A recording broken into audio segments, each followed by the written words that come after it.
계속해서 우리는 로마서를 살피고 있습니다. 지난주는 12장 1, 2절을 읽었으니까 오늘은 3절부터 8절을 읽게 될 것이고 다음 주에는 9절부터 읽어가게 되겠습니다.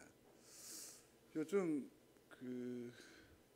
우리가 참 세대 간의 어떤 생각이나 표현들이 많이 다르지 않습니까? 근데 어떡해요? 어떤 사람 어떻게 저 사람의 생각이 도대체 어떨까? 이런 생각들이 궁금하지 않습니까? 이번 주에 인터넷에 보니까 그런 얘기가 있더라고요. 초밥 광고를 이렇게 했는데 이 집과 이 집의 차이가 엄청난 매출의 차이가 나는 겁니다. 그게 뭘까요? 그 기사 보셨어요? 관심 없죠? 여기는 초밥을 아주 이쁘게 곱게 맛깔스럽게 다 사진을 올렸어요. 근데 여기도 물론 정성을 다했겠죠. 근데 여기에서는 한 가지 차이가 있어요. 그게 뭐냐면 이쁘게 차려놓은 거기에 초밥 하나를 젓가락으로 탁 들었어요. 이 집하고 이 집의 매출의 차이가 확연히 달랐어요. 어느 쪽이 더 매출이 높았을까요? 젓가락이에요? 이거 비교가 안 될 정도로 차이가 난대요. 근데 여기에서 뭐냐면 이렇게 집어 먹으니까 이게 굉장히 맛있겠다, 금방 했다, 지금 먹고 싶다라는 욕구를 일으킨다고요.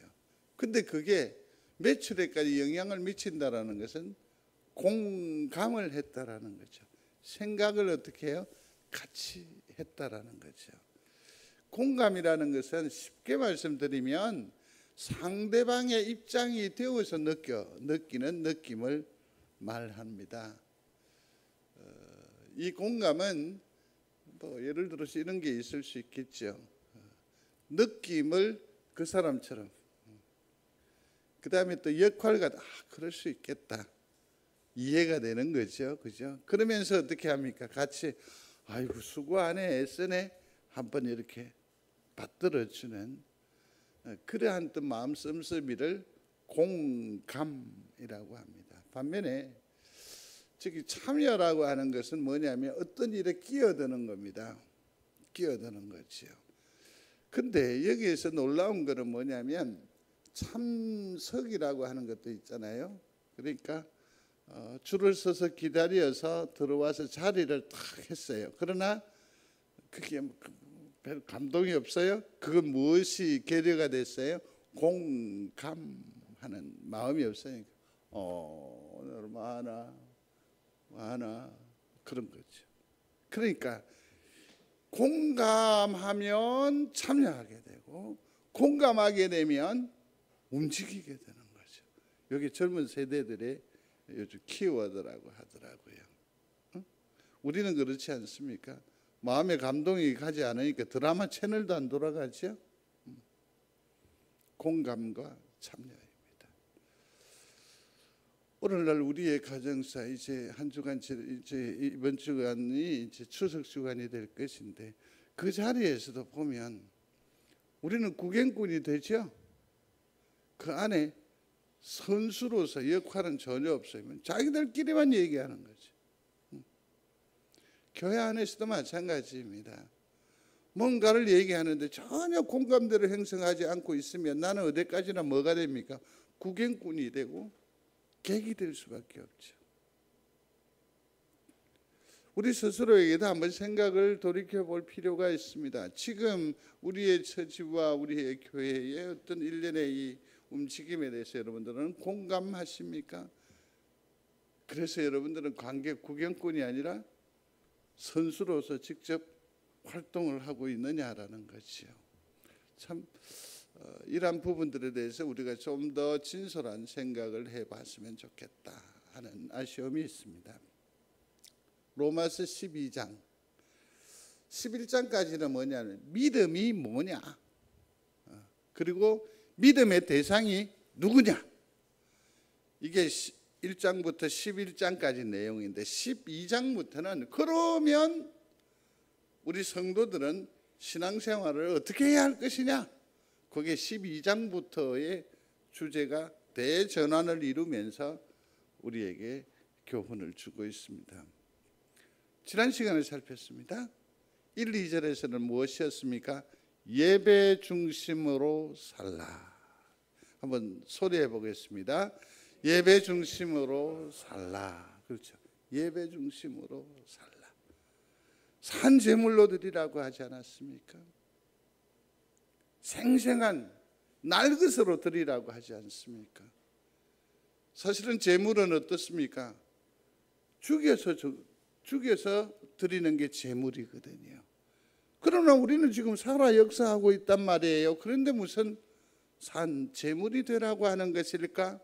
내 자아를, 내 생각을, 내 경험을, 내 계획을 다 내려놓고 오직 하나님께 생사화복을 비롯한 모든 주권을 드리고 예배하라는 겁니다.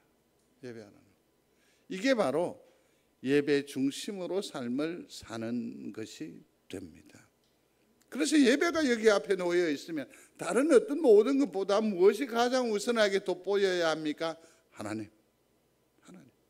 하나님. 내가 아직까지 여전히 살아있기 때문에 예배가 자칫 우선순위에서 밀려지는 것을 종종 경험하지 않습니까? 그 부분에 대해서 사도 바울은 아주 냉정하게 말하는 거죠. 한 분이 낚시에 빠져 있습니다. 그 부인 권사님이 신신당부함에도 불구하고 함께 예배하는 일이 그렇게 어려웠습니다. 그러나 주의 은혜로 이제 교회 출석하기로 결심을 한 겁니다. 그래서 교회에 와서 함께 예배하고 한 2달 버텼는데 그분이 오셔서 얘기를 하더래요. 목사님, 저 도저히 안 되겠다고.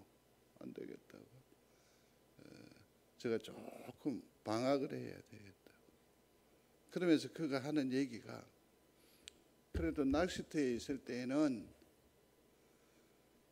마누라가 늘 저 닭다리를 저렇게 해서 늘 기도해서 걸는지 낚시는 하면서 온통 마음은 어디에 가 있어요? 교회에 가 있었어. 예배에 가 있었어. 근데 예배하러 왔는데 온통 마음은 어디로 가 있어요? 낚시터. 우리도 마찬가지예요. 예배라는 것이 그렇습니다. 내가 단순히 자리했다라고 해서 이것으로 다 그냥 해결된 건 아니에요. 정말 그 중심이 누구에게로 쏟아져야 된다? 하나님께로 부어져야죠. 이러한 예배가 우리에게 있어 매우 중요하죠. 그래서 좀 속된 표현이기도 합니다마는 예배에 목숨을 걸라, 그렇게 표현하지 않던가요? 그 다음에 이제 오늘 본문을 지나치면 사랑하며 살라라고 말합니다. 한번 따라하겠습니다. 사랑하며 삽시다. 이건 다음 주에 한번 살펴볼 겁니다. 오늘은 지체정신으로 살라는 얘기입니다. 지체정신으로. 여기에서도 공감과 그 참여의 삶을 우리가 살아야 된다라는 그런 논지로 같은 평행선에서 이해가 가능할 겁니다. 자, 그러면 오늘 본문으로 넘어가면, 오늘 본문에 보면 참 자극적인 표현이 나타나고 있음을 보게 될 것입니다. 3절인데요. 다 같이 한번 같이 읽어보겠습니다. 내게 주신 은혜로 말미암아 너희 각 사람에게 말하노니 마땅히 생각할 그 이상의 생각을 품지 말고 오직 하나님께서 각 사람에게 나누어 주신 믿음의 분량대로 지혜롭게 생각하라. 이 말씀을 현대어로 바꾸면 주제넘는 생각을 하지 말라라는 말과 일맥상통할 것입니다. 마땅히 생각할 그 이상의 생각을 품지 말라 이 말이죠. 품지 말라. 우리가 생각이 너무 많은 거죠. 생각이 많은 거죠. 그러나 실질적으로 잡초는요, 자라나는데 많은 것을 요구하지 않습니다. 많은 것을 요구하지 않습니다. 그저 세상 사람들, 우리도 세상 사람들이 필요로 하더라고 생각하는 그 엄청난 것들 있잖아요. 그거 없어도 충분히 살아갑니다. 그렇죠? 우리가 지금 살아보니까 그렇지 않습니까? 최소한의 것만 가지고도 정말 우리의 삶이 아름다울 수 있고 소중할 수 있고 귀할 수 있고 더 나아가서는 뭡니까? 누군가에게 영향력 있는 삶을 살아갈 수 있어요. 근데 우리는 너무나 많은 생각을 통해서 많은 것들을 여기에서 막 집을 지어요. 성을 쌓아요. 성을 쌓아요. 사도 바울은 얘기합니다. 그러한 생각들을 어떻게 해요? 버리라는 얘기입니다. 우리가 함께한 그 말씀 가운데 보면 그 13절이라고 표현되어졌는데 3절입니다. 마땅히 생각할 그 이상의 생각을 품지 말라. 이 말은 뭐냐면 주제넘는 생각을 하지 말라는 뜻이 될 것이고, 순하게 표현을 하면 건전한 생각을 하고 그 다음에 감정적으로 생각하지 말고 합리적으로 생각하라. 그런 의미가 이 단어에 포함이 되어져 있습니다. 그래서 자꾸 많은 생각을 하는 거죠. 그런데 이 많은 생각 가운데에서 결정적으로 그 영향력을 미치는 하나가 딱 나와요. 그게 뭐냐면 한번 소리하십시오. 나, 내, 내가. 이게 어딘지 딱 들어가게 되면 우리는 모든 일에 있어서 생각이 분분해집니다. 그러면서 그게 결국은 어디로 갑니까? 욕심으로 나아가게 되고 주장으로 나아가게 되고 그게 나중에 고집이 되는 거죠. 나. 이사야서를 보면 하나님이 선지자를 통해서 바벨론에 대해서 얘기를 합니다. 잘 아시잖아요. 바벨론. 우리가 요 얼마 전에 예레미야서를 여러 주간에 걸쳐서 묵상을 하면서 참 그 예레미야가 사역을 하는데 당했던 어려움이 무엇입니까? 항복하라고 하잖아요. 거기에 밭을 살아라고 하지 않던가요? 그 바벨론이 하나님의 도구로 쓰임을 받은 거죠. 근데 그가 마음에 어떤 생각을 가지게 되느냐 하면 이사야 14장 이하를 읽으면 같이 보겠습니다. 뇌가 내 마음에 이르기를 내가 하늘에 올라 하나님의 묵별 위에 내 자리를 높이리라. 내가 북극 지폐의 산 위에 앉으리라.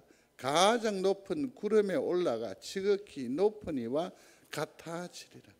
그러니까 바벨론은 하나님의 도구였잖아. 근데 이 모든 권세가 집중이 되고 힘이 생기니까 뭐냐면 자기가 누가 된 줄 알아요? 하나님이 된 줄 아는 거죠. 자기가 하나님이 된 줄 아는 거죠. 이것을 성경은 뭐라고 말하냐면 강팍한 마음이라고 해요. 이게 뭐냐면 주제넘는 생각이라는 거죠. 너무 많은 생각을 하지 말라는 얘기입니다. 그러면 우리는 이 땅의 삶을 무엇으로 삽니까? 은혜로 사는 겁니다. 한번 소리하십시오. 은혜. 하나님께서 되게 은혜를 주셔야 산다는 거죠. 은혜가 있으면 됩니다. 은혜가 있으면 됩니다. 뭐 아무것도 없어도 하나님의 은혜가 우리를 붙들면 우리는 이기는 자가 될 줄로 믿습니다. 참 부족합니다. 앞뒤가 잘 어그러집니다. 그럼에도 불구하고 하나님의 은혜가 있으면 그는 일어설 수 있습니다. 많은 것이 구비되었지만 하나님의 은혜가 없으면, 하나님의 긍휼이 없으면 우리는 실패할 수밖에 없습니다. 실패할 수밖에 없습니다. 우리는 날마다 외딴 섬의 삶을 살아가고 있지 않습니까? 외딴 섬. 다음 주에 얘기할 부분인데 외딴 섬에 살아가고 있어요. 그림을 한번 그린다고 생각을 한번 해보십시오. 풍경화면 더 이쁘게 보이지 않을까요? 풍경화를 그려보십시오. 외딴 섬을 거기 안에 그려 넣어 보십시오. 근데 여기서 더 중요한 게 뭐냐면 거기에 사람이 있느냐 없느냐는 겁니다. 내 인생이라고 하는 이 풍경화에 사람이 있느냐는 거죠. 여러분들의 풍경화에는 사람이 있습니까? 너무 외로워요. 너무 공허한 삶을 살아가고 있어요. 외로워요. 내가 얼마나 열심히 살았는지 몰라요. 그럼에도 불구하고 쓸쓸해요. 사람이 없어요. 그러나 그 외딴 섬 안에서도 우리가 그나마 생명을 유지하고 하늘을 쳐다볼 수 있는 유일한 힘은, 능력은 이것밖에 없어요. 그게 뭐죠? 은혜라는 거예요. 하나님의 은혜가 그렇게 필요해요. 은혜를 구하는 여러분들이 되시기를 바랍니다. 생각 많이 하지 마시고 하나님 내게 은혜를 주십시오. 하나님의 사랑을 보여주십시오. 하나님 나와 함께 해주십시오. 그러면 내 삶은 자연스럽게 감사의 삶으로 나아가게 될 줄로 믿습니다. 그래서 저는 성경의 결정적인 기도의 그 제목이 이거라고 생각을 해요. 아버지 원대로 하옵소서. 내 뜻대로 마옵시고 아버지 원대로 하옵소서. 이것이 우리의 노래가 되고 우리의 기도의 제목이 되기를 중심으로 소원합니다. 그래서 주께서 우리를 들어서 이쪽으로 놓으시면 거기에서도 아멘, 아멘. 이러한 처지를 주님께서 조성하셔도 아멘, 아멘, 아멘, 아멘. 아버지 원대로 하옵소서. 이는 곧 아멘의 인생인 줄로 믿습니다. 그래서 아멘, 아멘. 사실은 우리가 바보로 살 수 있다. 다들 그렇게 얘기를 하지 않습니까? 그런데 우리 이 땅의 삶을 쭉 목양을 이루면서 생각해 보는 것 중에 하나는 왜 그렇게 힘든지 몰라요. 다들 어려워요. 우리 성도들이 다들 힘들어요. 많이 힘들어해요. 스스로도 불행하다라고 고백을 하곤 하세요. 그런데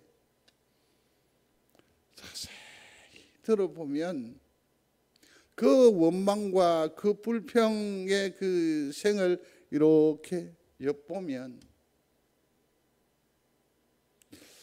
놀랍게도 전혀 불행하지 않아요. 충분히 살 수 있어요. 그럼에도 불구하고 스스로를 불행하다라고 적극적으로 얘기하지 않더라도 나는 행복하지 않아. 그런 생각 가운데의 삶을 살아가고 있는 그러한 모습들을 종종 보게 됩니다. 여러분들은 한번 여쭤보겠습니다. 스스로에게 한번 답을 해보시지요. 여러분들은 불행하십니까? 행복하십니까? 항상 조 권사님은 뭐라 답을 주셨는데 오늘은 답을 안 주시죠. 추석이 가까이 와서 그런가? 생각이 많아서. 스스로 생각해 보세요. 불행하십니까? 행복하십니까? 수도원에서 사제들을 모집을 합니다. 그래서 그 원장이 요구하는 사항이 있으면 다 얘기를 한번 해보라고 얘기를 합니다. 소위 말해서 필요한 것이 무엇입니까? 라고 그들에게 일일이 다 물어보았다라는 것 아니겠습니까? 그랬더니 이것저것 다 얘기를 다 하는 겁니다. 이것저것 다 얘기하는데, 그러면서 네 알겠습니다, 네 알겠습니다, 네 알겠습니다, 이것 없이도 하나님의 나라를 경험하게 해드리겠습니다. 아멘 했을까요? 안 했을까요? 응? 이게 진정한 의미의 생 아니겠습니까? 우리는 여기에 채워지고 더해지면 하나님께 더 가까이 나아가시겠다. 아멘? 거짓말하지 마요. 안 가요. 여러분 요즘 새벽을 깨웁니까? 수요일에 통회하는 마음이 있습니까? 목요일에 열정적으로. 여러분들의 방언들은 다 어디 가버렸습니까? 왠지 아세요? 많이 채워졌기 때문에 그래요. 의외로 그래 놓고 다르게 핑계해요. 내가 늙었다고, 내가 기력을 다했다고, 내가 바쁘다고. 아니요, 의외로 많이 채워져 있어요. 맨 처음에 주를 만났을 때와 지금을 돌아보시면 확연한 차이가 있을 것으로 생각이 됩니다. 밥, 떡, 이러한 것이 우리 인생의 중심이 될 수는 없습니다. 그게 목표가 되고 그게 우리의 기도의 제목이 되고 우리의 예배의 목적이 될 수는 없습니다. 그것 아니고 우리가 정말 이 땅에서 온전한 삶을 살아내는 것은 사람이 떡으로만 살 것 아니에요. 무엇으로 살아요? 하나님의 입으로 나오는 모든 말씀으로 살 것이니라. 믿으시면 아멘. 말씀이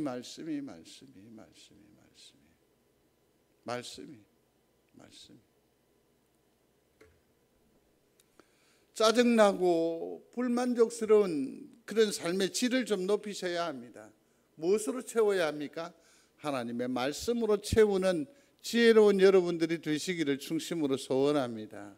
하나님의 은혜와 하나님께서 주신 어떤 사명감으로 채워야 합니다. 물질이 전부여서는 아니 됩니다. 말씀에 집중하는 여러분들이 되시기를 바랍니다. 이번 주에 묵상 나누면서 오탈자가 2번 나왔어요. 하나님의 주권은 하나님의 국권이라고 제가 표현을 하곤 했더라고요. 그래도 다 알아들으시죠? 너무 감사해요.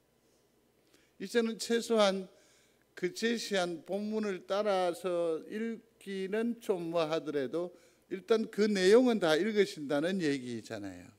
그죠?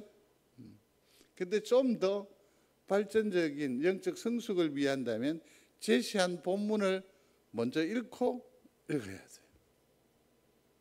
네? 아니면 읽어도 상관없는데 제가 권하고 추천하고 싶은 것은 그 본문을 먼저 읽고 읽으시면 훨씬 수월할 거예요. 말씀이 내 삶의 이정표가 되시기를 중심으로 소원합니다. 그게 제대로 된 삶이라고 할 수 있지요. 근데 여기에 한 가지 더 교훈이 있습니다. 디모데전서 6장 6절로 8절인데 함께 합니다. 그러나 자족하는 마음이 있으면 경건은 큰 이익이 되느니라. 우리가 세상에 아무것도 가지고 온 것이 없음에 또한 아무것도 가지고 가지 못하리니 우리가 먹을 것과 입을 것이 있은즉 족한 줄로 알 것이니라. 아멘. 이렇게 고백하면 어떨까요? 아니, 우리 교회가 처음에 부임을 해왔습니다. 그때 국제 그 빌딩이 넘어가게 되잖아요. 그전에는 공짜로 다 썼는데 국제 그 종토 그 전체를 쓸 때가 총 몇 평이었는지 아십니까? 209평이었습니다. 엄청나게 큰 공간을 우리가 썼습니다. 그것도 엘리베이터가 2대나 있었습니다. 저쪽으로도 오고 이쪽으로도 올라갈 수 있었습니다. 그게 은혜인 줄 알았습니다. 공짜로 쓰는 거니까. 우리 장로님이 다 해량해 주신 거 아닙니까? 마금해 주신 거죠. 근데 그 명의가 넘어간다고. 그러면 우리는 뭐 해야 되죠? 다른 데 예배 처소를 알아보러 나가야만 하는 거죠. 은혜에 도취되어 있어서 우리는 준비를 하나도 안 했습니다. 죄송합니다. 교회를 성정으로 이거 하는데 저 내리에도 땅을 보았고 뭐 온갖 데 다 보지 않았습니까? 내리에 2군데 이렇게 보고 이 3군데를 봤었는데 꼼짝할 수가 없는 거죠. 왜냐하면 우리는 그 은혜에 함몰되어 있었으니까. 내일에 대한 염려나 내일에 대한 투자나 내일에 대한 계획이나 기도까지도 전혀 없었죠. 얼마나 당황을 했습니까? 그래서 모 교회에 가서 이제 그 헌신 예배 그 설교를 한번 하면 이제 어느 정도 이렇게 헌금을 해주겠다. 하긴 뭐 제가 이 교회에 오니까 그러더라고요. 황 목사가 이 교회에 오면서 1억 정도 갖고 온다고 했다며. 저는 목회 사역을 하면서 저는 그러한 생각이 소리를 듣게 될 줄은 정말 몰랐습니다. 얼마나 당황을 했던지 그때 내가 장로님들께 이런 말씀 드린 것 같습니다. 만일에 그렇게 약속을 하고 내가 그걸 미리 알았더라면 하나라 교회 목사뿐만 아니라 목사 직임 자세를 내려놓겠다고 그랬습니다. 1억이라고. 그 추적을 해봤죠. 그러니까 모 장로님이 뭐 그 정도 하지 않겠느냐 뭐 이렇게 얘기를 했는가 뭐 나중에 발을 빼던데. 오예배 설교를 갔습니다. 그랬더니 목사님이 이런 얘기를 하더라고요. 와가 좀 도와달라고 좀 눈물도 보이고 좀 이렇게 안 하고 지가 설교하러 와가지고 큰 소리 뻥뻥 치고 간다고 저보고 뭐라 하더라고요. 아니요. 저는 그렇게 구걸하고 싶지 않았습니다. 저는 그 눈물로 그러고 싶지 않았습니다. 왜냐하면 제에게는 누가 있었느냐면 50여 명의 해운대 하나로 성도들이 있었기 때문에 그렇습니다. 같이 가면 돼요. 족한 힘이고 족한 은혜고 족한 축복이에요. 우리도 마찬가지입니다. 없는 것을 보지 마십시오. 지금의 우리로 만족하시고 지금의 우리로 힘을 얻으시고 그래서 지금의 우리로 더욱더 하나님께 가까이 나아가는 그런 믿음의 성도, 믿음의 교회가 되기를 중심으로 소원합니다. 오히려 그 정신이, 그 마음 씀씀이가 더 중요하지 않겠습니까? 보바리 부인은 시골의 의사의 부인이었습니다. 근데 삶이 너무 따분한 거죠. 그래서 폭탄 선언을 하면서 어떻게 합니까? 도해지로 나가는 거죠. 도해지로 나가죠. 거기서 또 다른 재미, 쾌락 추구를 하는 거죠. 저 소설이 처음에 나왔을 때 그 시대에는 엄청난 충격을 줬습니다. 중세. 근데 이 여인이 자유부인, 나비부인, 그런 의미로 핑하게 나가서 그냥 활개를 치니까요. 아마 저희들 또래 이상은 고전으로 보바리 그 부인의 얘기를 아마 다 읽어보셨을 거예요. 기억이 가물가물해서 그렇지. 수가성 여인도 마찬가지인 것 같습니다. 자꾸만 무엇을 추구하는 겁니다. 무엇을 찾으려고 합니다. 뭔가를 새로운 것에 도전하는 것입니다. 행복해지기 위해서 물질이나 정욕으로 채워야 된다라고 생각을 하는 거지요. 여기서 주제 넘지 말라라고 하는 것은 그런 생각들을 다 내려놓으라고 해요. 다른 진짜로 채워야 할 것은, 우리가 필요로 하는 알맹이는 은혜와 말씀이라는 것을 사도 바울은 오늘 본문을 통해서 우리에게 계속해서 강조하고 있음을 보게 됩니다. 우리가 살 길은 오직 하나님의 말씀인 줄로 믿으시기를 바랍니다. 이 말씀이 생에서, 내 인생에서 역사하려고 하면 그 말씀이 가르치는 것을 봐야 돼요. 그 말씀이 가르치고 지적하는 것이 뭐냐면, 따라하십시오. 사명이라는 거예요. 내가 예수 믿어서 구원받았습니다. 하나님의 건속이 되었습니다. 이걸로 끝? 아니요, 하나님의 계획은 거기에 가 있지 않아요. 그보다 훨씬 더 멀리 가 계세요. 그게 뭡니까? 나로 하여금 예배하게 하는 일입니다. 나로 하여금 찬송하게 하는 겁니다. 나로 하여금 뭐 하라고요? 전하게 하시는 겁니다. 거기까지 나가야 돼요. 거기까지 나가야 돼요. 예수께서 대답하여 이르시되 기록되었을 사람이 떡으로만 살 것이 아니요 하나님의 입으로 나오는 모든 말씀으로 살 것이라 하였느니라. 아멘. 말씀에 따라 움직이는, 말씀이 우리를 이끄는 그런 송정제일교회가 되기를 주의 이름으로 축원합니다. 오늘 본문은 결국은 지체의식이라고 생각이 됩니다. 한번 소리하겠습니다. 지체의식. 4, 5절에 보면 우리가 한 몸에 많은 지체를 가졌으나 모든 지체가 같은 기능을 가진 것이 아니니 이와 같이 많은 사람이 그리스도 안에서 한 몸이 되어 서로 지체가 되었느니라. 내가 다 할 수는 없어요. 내가 모든 만능 열쇠가 될 수는 없어요. 마스터 키가 아니에요. 다 저마다의 역할들이 다 있지요. 그래서 한 몸, 한 교회 이루는 거예요. 이루는 거죠. 야구, 두민행제 야구를 굉장히 좋아하던데, 야구는 독특한 성격을 가지고 있습니다. 그 중에 하나가 뭐냐면 희생 번트라는 것이 있습니다. 내가 이걸 쳐야 영광도 얻을 수 있고 타율도 올라서 연봉도 높게 책정받을 수 있고, 내가 이것을 효과적으로 투수를 공략을 해야 내가 그 팀에 필요한 자원이 되거든요. 근데 치는 것을 포기하고 멍청하게 오는 공을 이렇게 해서 톡 맞춰서 치는 죽어요. 그러고서는 룰상에 있는 우리 편이 한 룰을 더 가도록 하는 거예요. 이걸 뭐라고? 희생 번트라고 하는 거죠. 희생 번트. 축구에도 보면 그래요. 골을 넣어야 주인공이 되잖아요.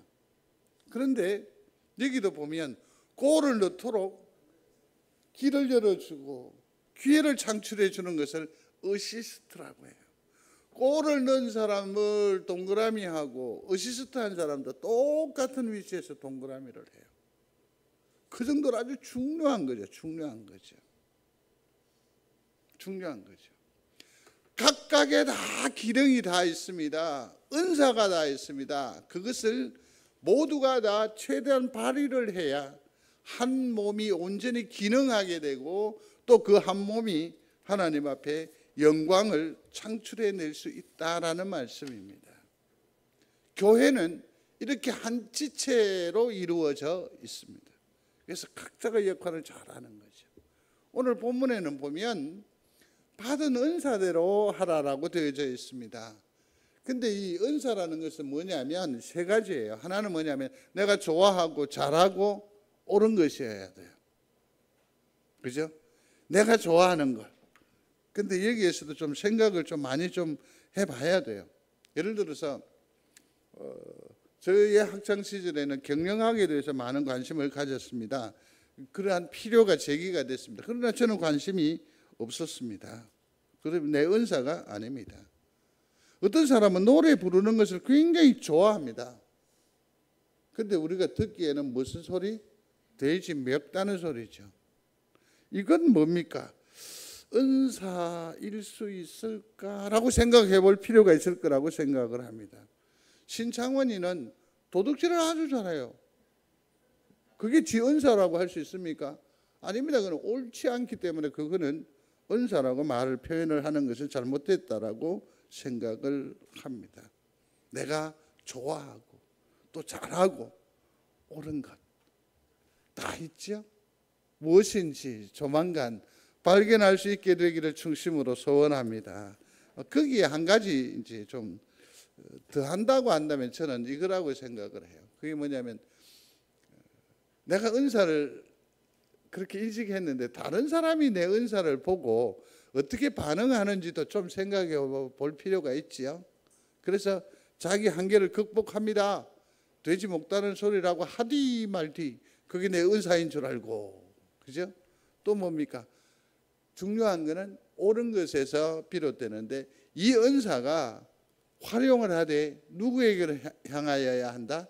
하나님께로. 하나님 영광, 하나님의 기쁨, 하나님의 감동을 위해야 된다라는 거죠. 성도 여러분, 그런 은사가 우리 중에서 발견되어지고 통해서 하나님 앞에 영광 올리는 귀한 우리 모두가 되기를 바랍니다.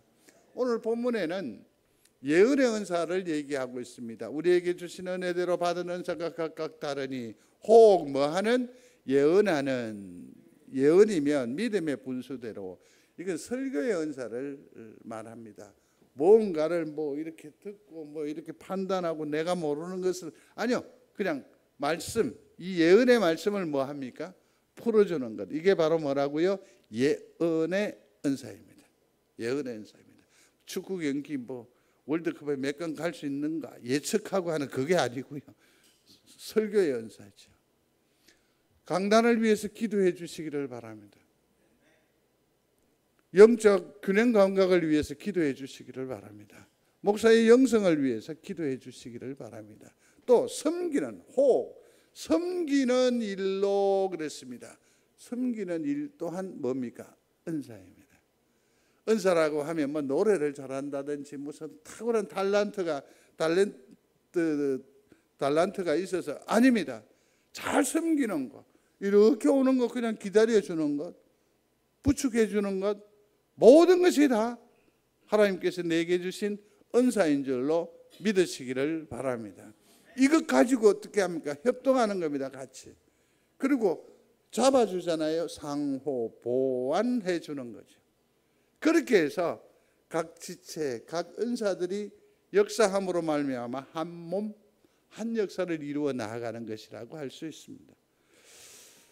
그 어려움이 있었는데 예수님의 도움, 예수님이 필요한 사람은 어떻게 하던가요? 지붕을 뜯어서 4명의 사람이 도와주잖아요. 이 또한 저는 은사라고 생각을 합니다. 정말 잘하는 거죠. 또 다른 은사가 또 나옵니다. 가르치는 은사라고 했습니다. 지식과 지혜를 전달하고 다른 사람을 가르치는 능력입니다. 가르치는 자면 가르치는 일로.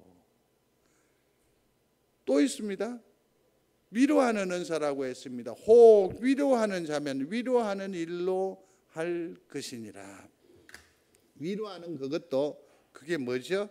그 은사가 있어야 됩니다. 은사가 있어야 됩니다. 위로한다고 하는데 오히려 염장 지르는 소리를 많이 하죠. 위로한다고 하는데 이 또한 은사로 감당을 해야 하죠. 하나님, 내게 위로의 은사를 주옵소서. 정말 필요합니다. 정말 필요합니다. 아까 가르치는 것도 마찬가지입니다. 내가 어떤 일정한 위치에 있다라고 해가지고 좀 먼저 들었다고 해서 조금 안다라고 해서 이렇게 하면 그게 제대로 전달이 됩니까? 거의 안 되죠. 그러니까 이게 은사로서의 활용이 되려면 늘 하나님 앞에 뭐 해야 됩니까? 기도로서 준비가 되셔야 돼요. 그리고서는 넘어가야 돼요. 시행되어져야 돼요. 구제의 은사도 마찬가지입니다. 구제하는 자는 뭐함으로? 성실함으로 할 것이라고 했습니다. 저기서 성실이라고 했는데 남을 돕고 섬기는 그 일이 단회적으로는 할 수 있어요. 그죠? 본때 있게는 할 수 있어요. 근데 저기서 성실함이라는 거 하는 것은 성경적인 의미로는 은밀하게, 지속적으로, 소리하십시오. 은밀하게, 지속적으로. 그게 은사예요. 그게 은사예요. 이 구제의 은사가 우리 가운데에서 넘쳐나게 되기를 중심으로 소원합니다. 왜냐하면 한번 보세요. 이 구제의 은사가 참 귀한 것은 그 성도가 이렇게 구제를 하면 종국적으로는 이런 의식이 서로 교류가 돼요. 내가 좀 있으니까 주는 것은 은사의 시혜가 아니라고 생각을 해요. 그러면 뭡니까? 주께서 베푸심이니까 개념치 마시고 필요를 이루십시오. 또 받는 입장도 마찬가지죠. 누가 나를 동정으로 이런 생각을 할 수 있잖아요. 그러나 주께서 그를 통하여 내게 베푸시는 은혜라고 한다면 용납이 가능하지요. 그죠? 가능합니다. 그렇습니다. 그래서 이 구제는 하나님과 서로 소통할 수 있는 통로, 축복의 통로가 되는 은사인 줄로 압니다. 또 하나는 이 구제의 은사가 참 소중한 것은 뭐냐면 놀랍습니다. 사람들은 잘 모르는 것 같은데 비워야 돼요. 이게 비워야 뭐가 채워지잖아요. 가득 담겨 있으면 하나님의 은혜를 경험할 수가 있어요, 없어요? 없어요. 없어요. 하나님께서 채워주실 줄로 믿습니다. 다스리는 은사도 마찬가지입니다. 극률의 은사도 마찬가지입니다. 함께 울어주고 같이 울어주는 거죠. 이건 다음 시간에 한번 생각을 한번 해보도록 하겠습니다. 인생에 있어 진정으로 잘 사는 것이 뭐냐? 소리합니다. 함께, 같이. 예. 그래서 상대방의 얘기를 들어주고 그 입장이 뭔지 동의도 하고 리액션이라고 하죠.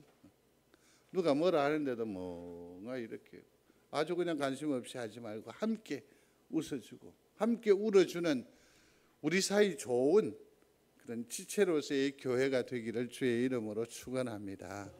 그렇습니다. 우리는 한 몸입니다. 그걸 어떻게 알 수 있느냐고요? 알 수 있습니다. 한 성령이고 한 하나님이고 한 교회를 통해서 우리가 하나가 되는데 그 결정적인 것은 뭐냐면 지금 우리가 뭐 한다는 겁니까? 예배한다는 겁니다. 이게 하나된 결정적인 증거입니다. 결정적인 증거입니다. 한번 소리하십시오. 우리는 하나, 한 몸입니다. 자, 여기에서 더 다음의 과정은 다음에 살피겠습니다. 다음 주에 한 번 더 살펴보도록 하겠습니다. 성도 여러분, 우리는 하나입니다. 서로 사랑하며 사는 놀라운 축복이 우리 중에 충만하게 되기를 중심으로 소원합니다. 각자의 역할, 각자의 힘, 각자의 그 어떤 무엇으로도 서로 섬겨 살면서 하나님 앞에 기쁨이 되는 우리 공동체, 우리 믿음의 성도들이 다 되시기를 주의 이름으로 축복합니다. 고마우신 아버지 하나님, 우리가 하나 되게 우리가 하나입니다. 한 성령, 한 하나님, 한 예배입니다. 우리 서로 사랑하며 살게 하여 주시옵소서. 예수님 이름으로 기도드리옵나이다. 아멘. 교회 소식 주보를 참고해 주시기